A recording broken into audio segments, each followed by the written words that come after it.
அனைவருக்கும் வணக்கம். உண்மையில் வாழ்க்கை என்பது என்ன?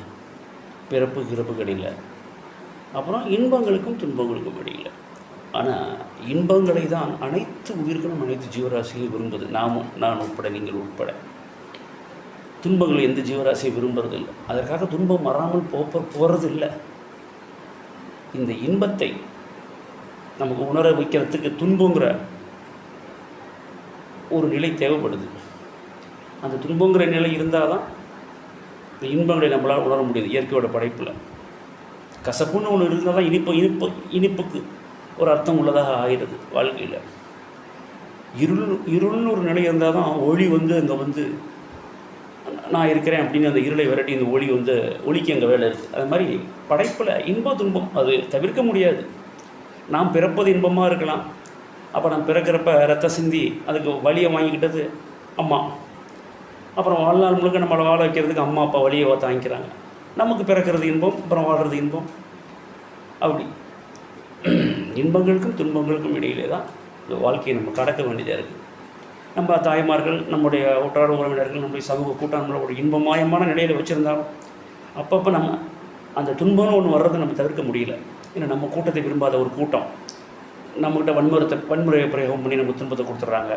இல்லை வேறு நாடுகள் நம்ம நாட்டு மேலே இந்த நாட்டோட கூட்டத்தின் மேலே வேறு ஆயுதங்களை அனுப்பி நம்மளை கொன்று நம்மளை துன்பம் ஏற்படுத்திடுறாங்க. அதனால் இன்பமாக வாழ்வதே நம்மளுடைய சமூகத்தோட நோக்கமாக இருக்கலாம், ஒவ்வொரு நாட்டோடைய நோக்கமாகவும் இருக்கலாம். ஆனால் துன்பம் ஒரு இலவச இணைப்பை தான் சேருது. வேறு வழி இல்லை.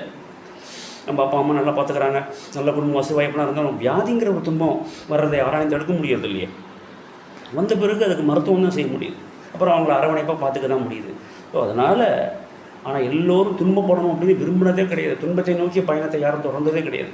நம்ம ஒரு பிஸ்னஸ் பண்ணுறோன்னா அதில் நிறையா வருமானம் வரும், பொருள் ஈட்டலாம், நம்ம இன்பமாக இருக்கலாம். நம்ம ஒரு படித்தோம்னா அதில் பெரிய லெவல் பதவிக்கு போகலாம், அதில் நமக்கு ஒரு பணம் வரும், புகழ் வரும். இப்படி எல்லோரும் ஒவ்வொரு நிலையிலும் அவர்கள் இன்பத்தை நோக்கிய பயணத்தில் தான் உலகத்தில் ஒவ்வொரு நாளும் நகர்ந்துக்கிட்டு இருக்கிறாங்க. ஆனால் இலவச இணைப்பாக தவிர்க்க முடியாத துன்பம் அப்படிங்கிறது தான் சேருது. அது என்ன பண்ண முடியும்? இயற்கையோட படைப்பு அப்படி தான் இருக்குது. அதனால் நாம் இன்பமாக இருக்கிறப்பயே எதிர்வரும் காலங்களில் இப்படிலாம் சில துன்பங்கள் நமக்கு வரலாம்.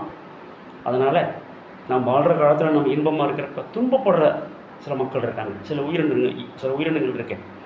அதற்கு நம்மளால் முடிஞ்ச உதவிகளை செஞ்சு அவங்களுக்கு ஒரு சிறிய இன்பங்களை கொடுக்கலாம். அது மன ரீதியான ஆறுதலாக இருக்கலாம், நம்ம சிறு மருத்துவத்துக்கு தேவையான உதவியாக இருக்கலாம், சிறு படிப்புக்கு தேவையான உதவியாக இருக்கலாம், அவர்களுக்கு வாழ்வாதாரத்தை நம்ம கொடுக்கலாம். அதெல்லாம் பேர் இன்பம். நீங்கள் இன்பத்தில் வாழ்ந்து கொண்டிருக்கும் பொழுது துன்பத்தில் வாழ்கிற சில உயிர்களுக்கு, சில மனிதர்களுக்கு நீங்கள் அவர்களுக்கு சிறிதளவு இன்பம் கொடுத்தீர்கள் என்றால் இந்த உங்களுடைய இன்பம், இந்த இன்ப பயணம், பேரின்ப பயணத்தை நோக்கி நீங்கள் செல்வதற்கு அது ஒரு முதற் படியாக இருக்கும். அதனால தான் தொண்டு செய்ய சொல்கிறது. எல்லா ஆன்மீகவாதிகளும், மகான்கள், சித்தர் ஞானிகள் எல்லாருக்கும் தொண்டு தான் செய்ய சொல்லுவாங்க. பிற உயிர்களுக்கு தொண்டு செய்வீர்கள், பிற உயிர்களின் மீது வன்முறையை தவிர்க்கும் மென்முறையில் போங்க, அராஜகம்லாம் வேண்டாம். முதல்ல உங்களுக்கு ஆத்ம சாந்தி, அந்த இறைவனுடைய சாந்தி நிலை கிடைக்கணும்னா முதல்ல உங்களை சுற்றி உள்ளவங்கள சாந்திப்படுத்துறதுக்கு என்ன வழி? அவர்கள் மேல் உள்ள வன்முறையை முதலில் உங்கள் மனதிலிருந்து அகற்றி விடுங்கள். உங்களிடம் உள்ள இன்பங்களை முடிந்த அளவு அவங்களுக்கு பகிர்ந்து அழியுங்க. அவங்க இன்பப்படுறவங்களுக்கு போய் நீ இன்பமாக வாழ்கிறவங்களுக்கு போயிட்டு அவங்களுக்கு ஒரு உணவு அளிக்கிறதோ, அவங்களுக்கு நீ பணம் கொடுக்குறதோ, பொருள் கொடுக்குறதோ, அது ஒன்றும் பெரிய விஷயம் கிடையாது. நீங்கள் இன்பமாக வசதியாக செல்வத்தோடு இருக்கும் பொழுது இந்த இன்பம், வசதி, செல்வம் இல்லாத சில மக்கள் இருக்காங்க, அவங்களுக்கு உங்களால் முடிஞ்சதை செய்யுங்க. ஏன்னா உங்களுக்கு இன்பம் இருக்குது, உங்கள் பயணம் இன்பம்னு இன்னும் அடுத்து அதில் இன்பம் இருக்குது, வெளிநாடு பயணம் போகிறது இன்பம் இருக்குது, அந்த பில்டிங் கட்ட இன்பம் இருக்குது, இந்த வீடு இருக்குது, இந்த 4 வீடு கட்டுவேன் அதில் இன்பம் இருக்குது, இந்த கார் இருக்குது, இந்த 4 காரும் அதில் இன்பம் இருக்குன்னு போகிறத விட்டு இன்பம் தான் இருக்கேன். உங்களுக்கு துன்பம் வரும் முன்னே, பரிபூர்ண துன்பம்னா என்ன? வியாதி, நோய், மரணம் தான். அதெல்லாம் வர்றதுக்கு முன்னாடியே நீங்கள் இன்பமாக இருக்கும் பொழுது இன்பம் இல்லாமல் கஷ்டப்படும், வாழ்வாதாரத்துக்கே போராடும் உயிர்களுக்கு, மனிதர்களுக்கு உங்களால் முடிஞ்ச உதவியை பண்ணுங்கள். அவர்களையும் வாழ வையுங்கள், வாழ வைத்து வாழுங்கள், அடுத்தவரை வாழ்வித்து அதை ரசியுங்கள்.